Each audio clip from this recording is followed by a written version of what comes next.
আমাদের এই বাংলাদেশ থেকে তাসমানিয়ান এলাকাটা মানে অস্ট্রেলিয়া নিউজিল্যান্ড এই এলাকাটার ভৌগোলিক দূরত্ব এমন যে আমাদের এখান থেকে আদিকাল থেকে কোনোদিন শোনা যায় নাই কেউ যে ওই তাসমানিয়ান এলাকার কিছু জয় করছে।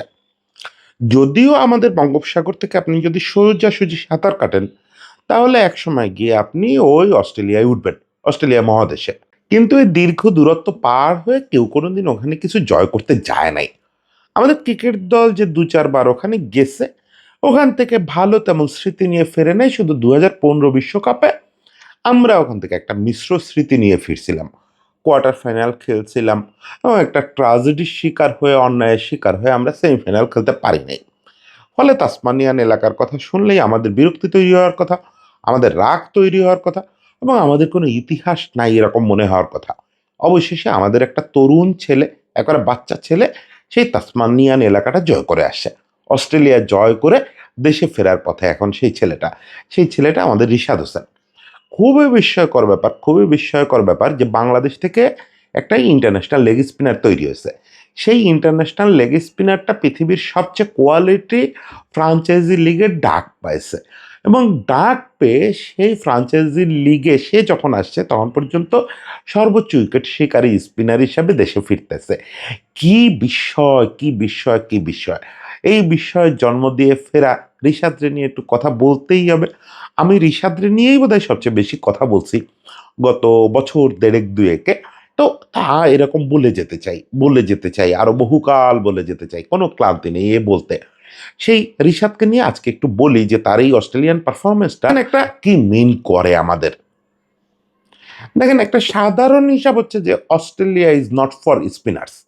তাসমানিয়ান এলাকাটাই মানে নিউজিল্যান্ড, অস্ট্রেলিয়া এই মিলে যে অস্ট্রেলিয়া মহাদেশ, ওই তাসমানিয়ান এলাকা, ওই এলাকা স্পিনারদের জন্য না। কারণ ওখানে উইকেটে ওই আর্দ্রতা নাই, উইকেটে বল গ্রিপ করে না, উইকেট মরা না, true wicket, wicket for pace and bounce, এরকম জায়গায় নর্মালি স্পিনারদের জন্য কিছু থাকে না যদি সে নিজেকে একটু অন্যরকম কিছু করতে না পারে। যেমন যদি কেউ খুব জোরের সঙ্গে বল করতে পারে, জোর করে বলরে টার্ন করাইতে পারে বা জোর করে বলরে স্পিন করাইতে পারে খুব শক্তি দিয়ে, তাহলে সেই তাসমানিয়ান এলাকায় ভালো বোলার হয়ে উঠতে পারে। সেটা ফিঙ্গার স্পিনারদের জন্য প্রায় অসম্ভব। আপনি নাথান লায়নের মতো দু একটা বিরল ব্যতিক্রম ছাড়া অস্ট্রেলিয়ায় সফল হয়েছে এরকম ফিঙ্গার স্পিনার দেখবেন না। বলবেন যে আমাদের সাকিব হয়েছে। হ্যাঁ, সাকিবও তো বিরল ছিল, সাকিবও তো এই আর গড়পড়তা ফিঙ্গার স্পিনার না। ফলে এরকম দু একজন বিরল ফিঙ্গার স্পিনাররা সফল হয়। আর সফল হয় কারা? যেহেতু ওটা পেসারদের জায়গা, বললাম পেসার গতি দিয়ে বল করবে, তাদের জন্য জায়গা পেস বাউন্সার। ওই জায়গায় আরেকটা দল সফল হয়, সেটা হচ্ছে কোয়ালিটি লেগ স্পিনার। সেটা আপনি ওয়ার্ন ম্যাকগিল বলেন বা একটু কম কোয়ালিটিও যদি বলেন, রেহানদের কথাও যদি বলেন, রশিদ, রেহান, এরাও সফল হয়। কারণ কি? এই কারণটা হচ্ছে যে এদের মধ্যে যারা বুদ্ধিমান, মানে ওয়ানের মতো অত বুদ্ধিমান এখনই আমি রিশাদরে বলতেছি না, নিশ্চয়ই ওই জায়গায় পৌঁছাবে সে, সেটা আশা করি। কিন্তু এদের মধ্যে যারা মাথা এবং শক্তি খাটায় বল করতে পারে, ওই বাতাস, ওই বাউন্স এবং ওই মাঠের সাইজ, এগুলা সব কাজে লাগাতে পারে, তারা কিন্তু এই তাসমানিয়ান এলাকায় খুব সফল হয়, খুব সফল হয়। এটা আপনি পরিসংখ্যান দেখলেই বুঝবেন। আমি দেখে বসি নাই, কিন্তু ছোটবেলা থেকে দেখে আসতেছি তো। এই তাসমানিয়ান এলাকায় লেগ স্পিনাররা, কোয়ালিটি লেগ স্পিনারদের সাকসেস রেট বেশ ভালো। অনেক সময় পেসারদেরও পিছায় দেয় এরা। সেটা তো জানেনই, বিশেষ সেরা লেগ স্পিনারটা ওখানে জন্মাইছে। বিশেষ করে স্পিনারটাই বলা যায়, শেন ওয়ার্ন। এটার কারণ কি? এর কারণ হচ্ছে যে ওখানে আপনি বাউন্সের ব্যবহার করতে পারবেন। আপনি যদি ভালো পেসে বল করতে পারেন, একদম খবর বানায় দিতে পারবেন।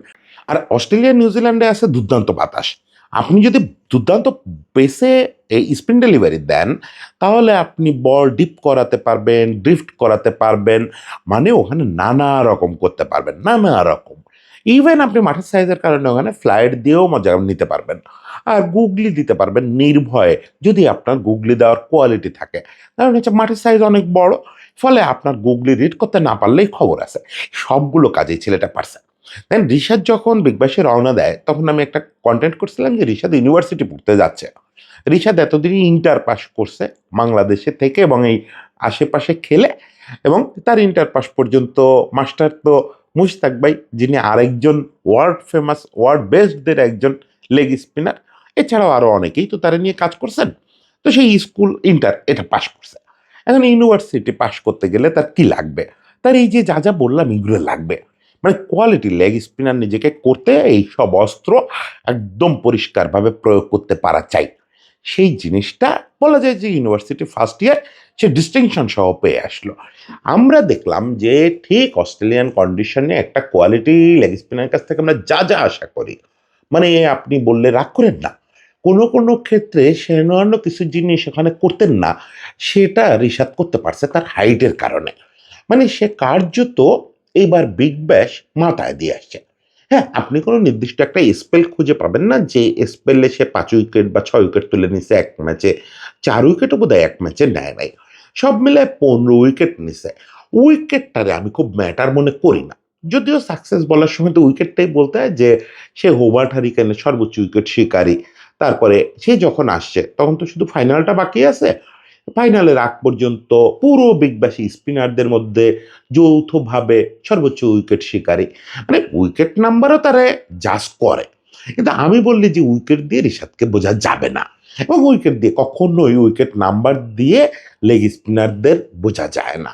কখনো কখনো এরা এক আসরে বাজিমাত করে ফেলে অনেকগুলো উইকেট নিয়ে, আবার কখনো কখনো উইকেট কম পায় কিন্তু ইম্প্যাক্ট মারাত্মক। সে ইম্প্যাক্টটা রিশাদের মধ্যে দুর্দান্ত ছিল। মানে যখন ওর কাছে দল যা চাইছে, এই স্টিভ স্মিথ বিপজ্জনক হয়ে উঠতেছে, বারবার সুইচিট করতেছে, রিশাদ যাও তো স্মিথ একটু দেখায় দাও তো।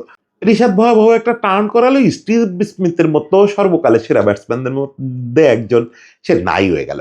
এটা শুধু স্টিভ স্মিথের ক্ষেত্রে ঘটছে তা না, বড় বড় ব্যাটসম্যান যারা মানে এই রকম ঝুঁকি নিতে ভয় পায় না লেগ স্পিনার এগেনস্টে, তারা রিশাদের এগেনস্টে কাঁপাকাঁপি অবস্থা হয়েছে, এবং কাঁপাইছে সে আক্ষরিক অর্থেই।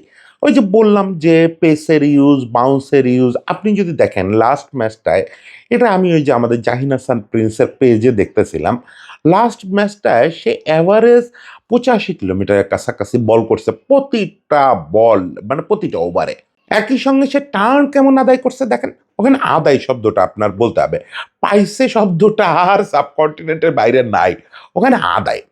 এমনিতে অস্ট্রেলিয়ায় ৩ ডিগ্রি ৪ ডিগ্রি টার্ন আদায় করতে খবর হয়ে যায় যে কোনো স্পিনারের, যে কোনো স্পিনারের, ইভেন উইথ ডিউ রেসপেক্ট শেনওয়ানেরও ৩ ডিগ্রি ৪ ডিগ্রি বিরাট টার্ন।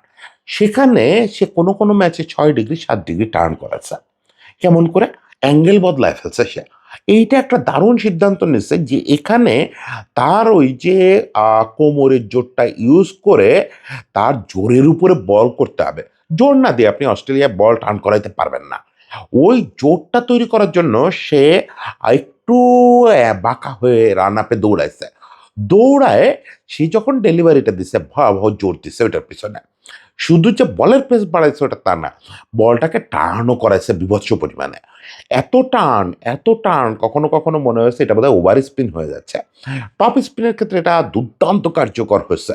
যখন সে আর ওই বলটা টার্ন করাচ্ছে না, বলটা ফালায় সোজা ঢুকাচ্ছে। আবার যখন সে টার্ন করাচ্ছে তখন ৬ ডিগ্রি ৭ ডিগ্রি। এটা ইনক্রেডিবল, ইনক্রেডিবল।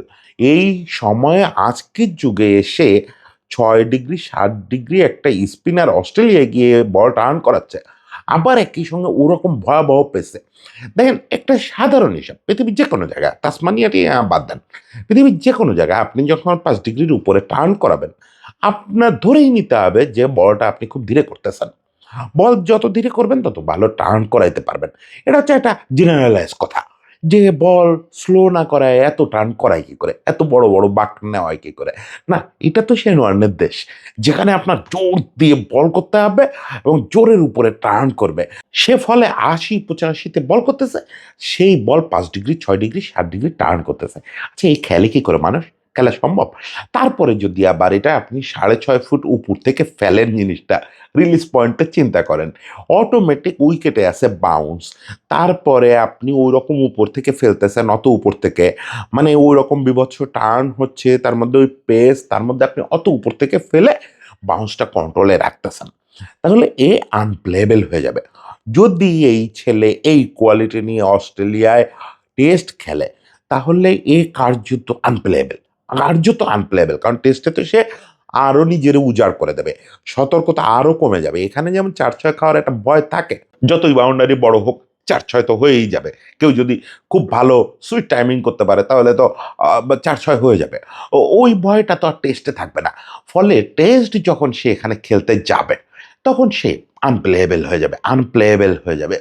এই জিনিসটা রিশাদের জন্য একটা অসাধারণ ব্যাপার হলো, অসাধারণ শিক্ষা হলো।